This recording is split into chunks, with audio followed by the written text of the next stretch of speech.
All right. So we are live. Okay. I'm just gonna give it a few minutes and then we'll kind of chat about how this live is gonna work. But why don't we start with where is everyone from?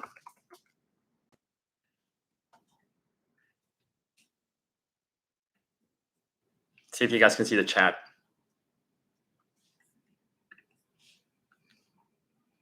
Okay. Can you guys see the live chat? Yes, no? Can you hear me? Yes, no? Yeah, you can hear me? Okay. So, wait, wondering why I can't see your chat.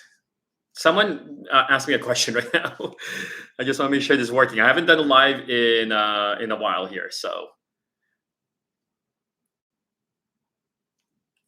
why can't I see everyone? Okay, give me 1 second. I think I might have messed something up here. Oh yeah, okay, good. I can hear you. Is it in real time though? Hi, Julian. I'm good. How are you? All right, so thank you for joining me on my new series. We are going to do a live stream once a week. I was originally thinking Sunday, but I wanted to give this one a try on Mondays. And the way it's going to work is we're going to discuss three topics, and most of them are going to be plant related topics. For example, in this stream, we're going to talk about watering your houseplants and some of the habits that I've learned through the past, the pros and cons. We're going to touch a bit on repotting myths, like should you repot your houseplant or not? And then I know in my last video, I got a lot of questions about Ficus and Nemo. So I'm going to give a quick update on that. And then we're going to leave about the last 5 or 10 minutes at the end for Ask Me Anything. So if you guys do have a question, as we're discussing the topic, make sure that the question for now is related to that topic. And if you have questions outside the topic, then that's what the Ask Me Anything is for. But I'm curious to see if are you guys able to send me questions or because I can't see anyone right now. So if you guys can type something just to make sure it's working.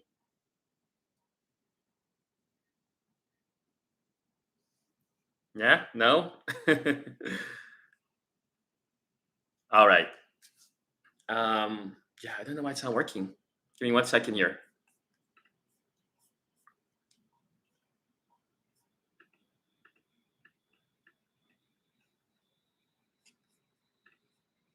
Okay, so we'll get started. So watering your houseplants.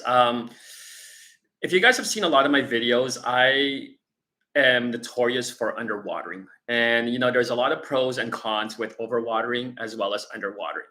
But I'm pretty notorious when it comes to underwatering. And I'm learning that as I go through my houseplants, I probably have been watering I probably haven't been watering my plants correctly. And I think the matter of the fact is I fear killing my houseplants. Overwatering is the number one cause of killing houseplants. But as I'm looking through my houseplants, I'm realizing like sometimes I've also killed houseplants by underwatering. But I'm curious to know from everyone, where are you guys in overwater or underwater? So let's do a question. Or we'll do a poll. How about we do? There's everyone. Oh, now I can see everyone. Okay, hi, Arkansas, Florida, awesome. Okay, I don't know why I wasn't seeing the question, but we're gonna do a poll right now. I want to know, are you guys in overwater or underwater? Your watering style, overwater or underwater? Okay. So everyone answer your poll. There's a poll now. I'm still learning my watering habits. Okay, that's fair. I don't think I knew my watering habits. There was a period where I was overwatering, and there was a period where I was underwatering. But the problem with underwatering, while this poll goes, is depending on the plant. Like for example, my jade satis syndapsis. Whenever I underwater this guy, it tends to run. So you guys know what a runner is, especially on vining plants. It's like when it just shoots out a vine and then there's gaps in between the leaves. So because it's not using enough water to continuously grow the new leaves, there's gaps in between. And what sometimes happens is it just doesn't look full. So, for example, this had a big gap because there was a period where I was underwatering. Um, and in other cases, what's happening, especially if it's a plant that's growing a new leaf, if you tend to underwater, for example, this alocasia, variegated friedek, oh, from my hometown, Winnipeg. Hey, Janet. You'll see that if you underwater while a new leaf is growing, this is not going to grow as large or as healthy as it should, especially when there's a new growth. Because if it's super dry, it needs a bit of that water to definitely continue to grow and use its energy and so on. So that's one of the reasons why I, have not done well with certain water. But let's see what the poll says. I'm curious to see where we are with this. Okay, we are all pretty much 61% said underwatering, and about 39 was overwatering. Um, so that's definitely interesting because I think we're just afraid to kill our plants and overwater. But it's interesting because if you do overwater, what sometimes happens is you get a lot of leaves that are yellow. So it tends to happen at the top or at the bottom, depending on the plant.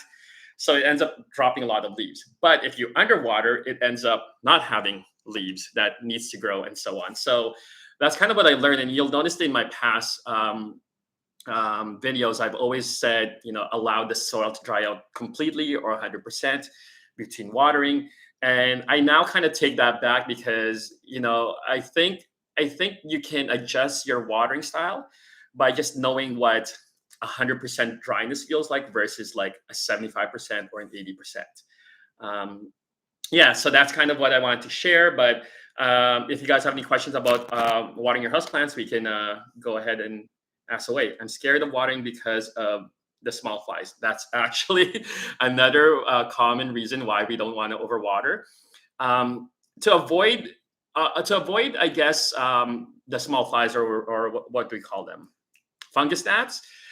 Just make sure you have a nice, well draining soil. And once in a while, if you do get them, just completely, if you feel like you overwatered, sometimes what I'll do is I'll get like I'll get dry paper towel and put it underneath the pot to suck up the excess water, and get like a chopstick to loosen up the soil to allow more airflow. For me, it's underwater, if anything. Hey, I'm from Ottawa. Did you wake up to snow? No, actually, we didn't get any snow today. But I did see a picture from my cousin out in Winnipeg, and they got a bunch of snow. So it's pretty much winter there. Okay, fungus gnat equals carnivorous plants. Yes, Corey, that is actually a very good suggestions on how to get rid of your fungus gnats. So if you do have carnivorous plants, whether it's a Venus flytrap or a picture plant, um, or butterworth, is that what it's called? Definitely get them. They're cute plants. Unfortunately, I struggle with a lot of carnivorous plants. All right, any more questions relating to watering? Over, but drain for the same exact reason. Over water, I killed an Ethereum Queen of Hearts. No, I'm learning my watering habits. Okay. I let the leaves tell me if they're thirsty or not. Yeah, that's another good way of determining whether your plants need to be watered or not. Sometimes like leaves that curl inwards. And then, especially if your pot's super light, it's probably time to water your houseplants. And then when it comes to, if you feel like you're overwatered, again, you'll see signs of it when the leaf starts yellowing. And it's just, when that soil is just so heavy, you probably did overwater. Okay. Any more questions before we move on to our next topic? Okay. Another videos. I was always checking for new videos. I always wanted new videos. Glad you're back, Rachel. Thanks, Alexander. Yeah, when I posted my last video, in all the comments about, and everyone I recognized back in 2018, 2017, the names, it really did. I did feel really bad that I feel like I abandoned you guys, to be honest. But we can talk about that in the other section. So let's now talk about repotting myths. So you've seen my videos, you've heard other creators talk about it. Should you repot your houseplants during the fall winter season? Yes or no? So I'm gonna create another poll, and I want to know what you guys think. So let me give you a second. Should you, okay, maybe, is it safe to repot your plants during fall, winter season? Yay or nay? All right, let's do a poll. All right, so, okay, yay so far. Okay, nay. But I do it anyways. Okay, I like to leave so many. All right, so I'll give it a few more minutes for the poll. But yeah, it's a common question that I sometimes that I often get is it, especially with newbies, especially if I'm at the shop. I often get the question like, is it safe to repot your houseplants during the fall winter season? But let's see what everyone thinks. Okay, 81% says yes, while 20% says no. Okay, I think that's a fair assessment. I would say yes as well too, and especially if it's a particular plant that is constantly growing for you, and it's a fast grower. Like, for example, I'm going to use this philodendron Florida Ghost. Um, One of the signs is you can see roots have grown through the drainage holes. The other sign is another new leaf is unfurling and it's constantly growing new ones. Another reason why it's constantly growing new ones is because I'm no longer underwatering this house plant. It's in a 3.5 inch. It's about just end of October here, so I think it's safe to repot this houseplant because I have pretty good lighting. It's going to continue to grow, and it needs it. And I don't think it can wait until what is it? Or it's like 4 or 5 months from now. So it is safe to repot your houseplant as long as it's actively growing. You have decent lighting, and it's not in dormant mode or and especially if the roots are like crazy like this. Let's see what everyone is saying. Yes, depends on your climate. I agree. It depends on your climate for sure. I do repot my plants that I bring inside for the winter. Yep, yep. That's another good way, especially if because they were like actively growing their summer right outdoors.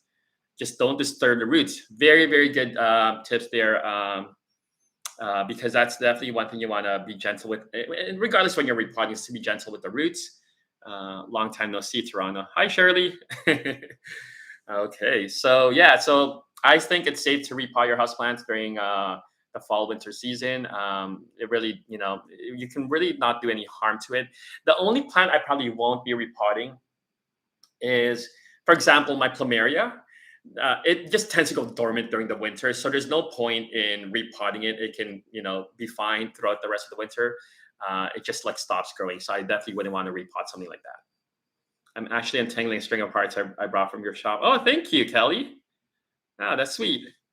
Okay. Any more questions with repotting houseplants during the winter season? My plants grow all year. I fertilize and they are warm inside, maybe slightly less, but no real season in my home. Okay. Yes, because always warm in our homes, so go for it. I agree, Corey. Especially if you have like good lighting as well too, or you use artificial light to continue to have your plants grow throughout the winter. Definitely nothing wrong with repotting it, especially if it needs it. All right. Any more questions relating to repotting? Okay. Now let us talk about our third topic. If you guys saw my little thumbnail there, Ficus and Nemo. So a lot of questions I get about Ficus is he is what's his breed? He is Bernedoodle, so he's 50% Bernese Mountain and 50% standard poodle. He's more in the medium size. He's only about 55 pounds, 55 or 60. He looks bigger because he's all floof, but he's gonna be 2 years old in February. So still a big puppy, super sweet, super lovable, and I'm glad to have him. But I'm curious about everyone, so let's do a poll again. Um, are what? Okay, are you a? Yes, pretty minute, right? It was showing signs of being overwatered. Are you a? Okay, what kind of fur parent are you?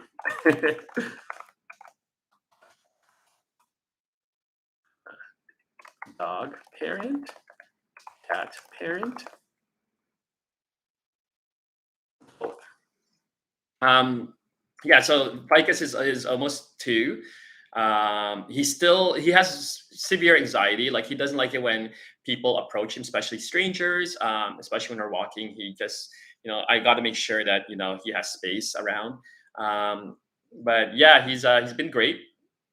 A lot of you guys were asking me about Nemo. Unfortunately, Nemo passed away last year. She was 19 years old, and um, she lived a very, very good 19 years old. And I'm not gonna lie, it devastated me, to be honest, because she was with me for nearly half my life. Um, and yeah, when she passed, and I kind of knew it was her last 6 months or year. I kind of knew it was her time because she slowed down a lot. She wasn't eating as much. And when thank you, I have 2 golden doodles, 2 toy poodles. Love the kunai. Thank you. Yeah, thank you. But she lived a very good life, and but yeah, she was with me. I guess when I was like 21, and she was so sweet, super lovable. I actually got Nemo as a kitten in 2003, and then I had another dog, Jr. If you look at my old videos, like my first few videos, you'll see Jr. He was my little Jack Russell. I got him about 5 years after Nemo, so they became really good friends. Jr. passed away at only at 10 years old. He ended up having liver cancer, and I knew I wanted to wait a few more years before I got another dog. But I did get Ficus when Nemo was pretty much in her last few 9 months, and I felt bad because I guess in a way I kind of knew she was ready to move on. So I wanted to make sure, and maybe selfishly, I wanted to make sure I had another fur baby while she moved on. But um, with it was interesting though because the day Nemo passed, when I first got Ficus, he stayed downstairs at my old condo.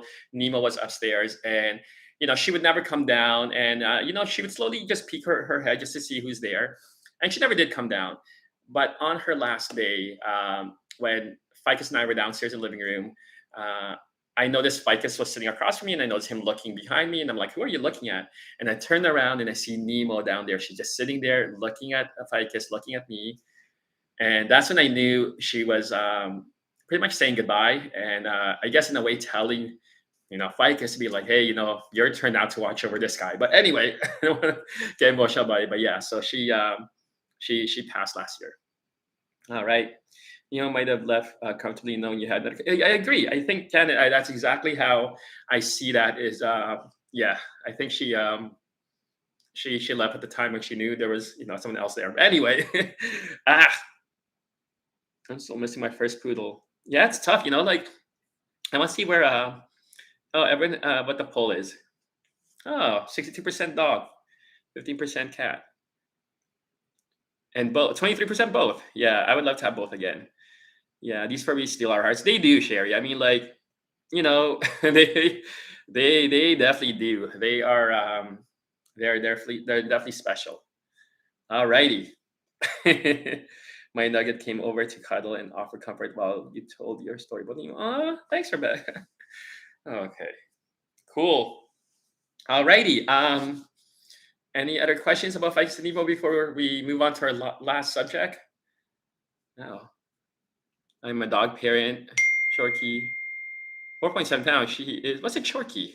It's a Yorkie and something. She's my service dog. Oh, she detects things very smart. Oh, that's awesome, Marie. Okay. Alrighty. So now we're gonna move on to our last section, which is like you guys can ask me anything, whether it's plant related or whatnot, or maybe a different topic. But yeah, Chihuahua and a Yorkie. Okay. Alrighty. Hmm. This is your opportunity now to ask me anything.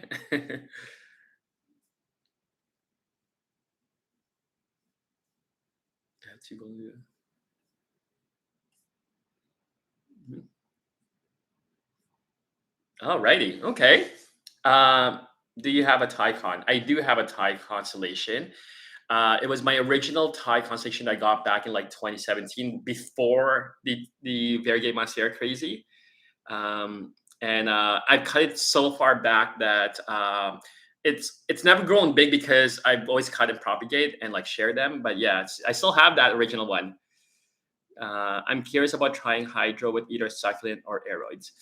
Um, I'm not experienced with when it comes to hydroponics. I'll be honest. I think I've tried a couple plants, especially with cuttings and propagating.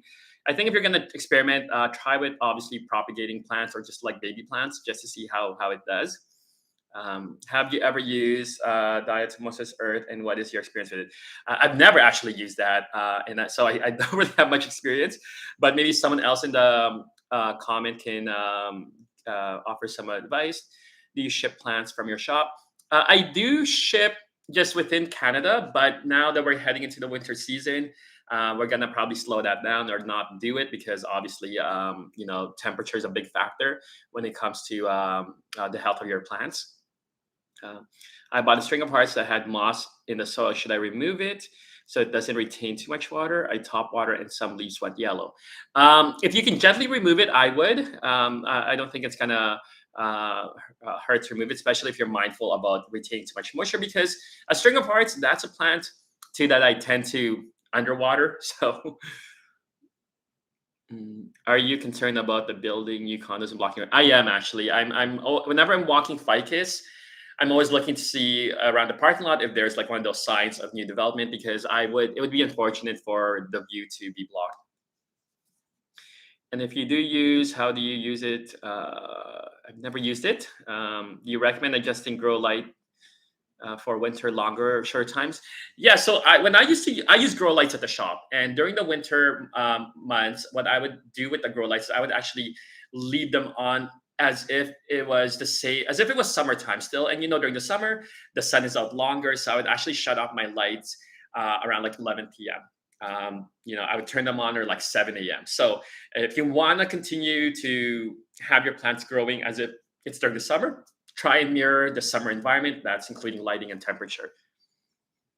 How do you deal with how do you deal with thrips?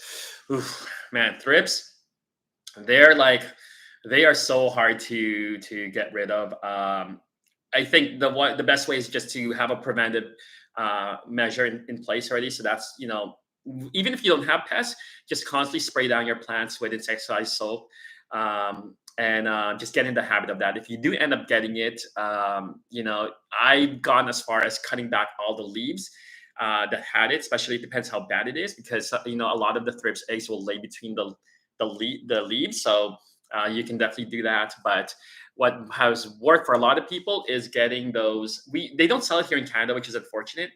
Is systemic, where you pour it add it to your water, so you're watering your plants. So when the thrips are eating your plants, they pretty much will die, and it'll kill all the eggs. So that's the number one thing to really get rid of them.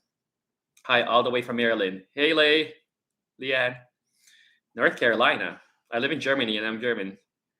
Should I text German? No, no, no. You can text in English. I wouldn't. All right. What is the secret to keeping string of hearts and string of spades nice and healthy? Every time I get them, they seem not to last very long. I don't know what I'm doing wrong.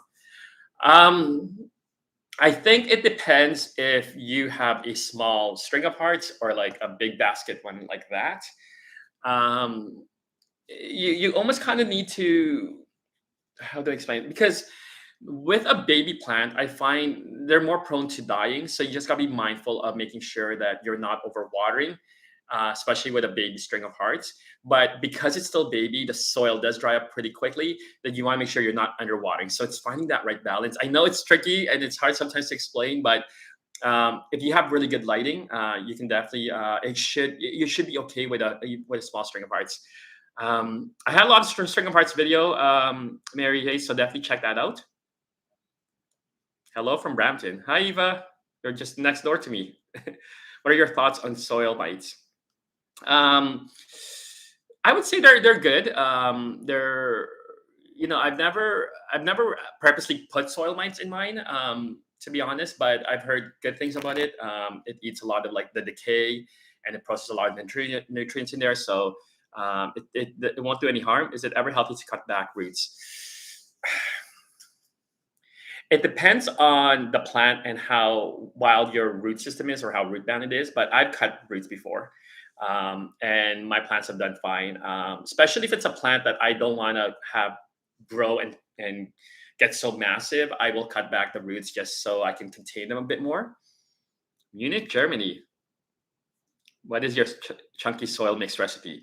Okay, honestly, it's no secret. I'm just gonna use like regular houseplant potting soil, like a pro mix. Add cacti soil in there, like 1 to 1, a whole bunch of perlite or pumice, and then sometimes I'll add like orchid bark in there.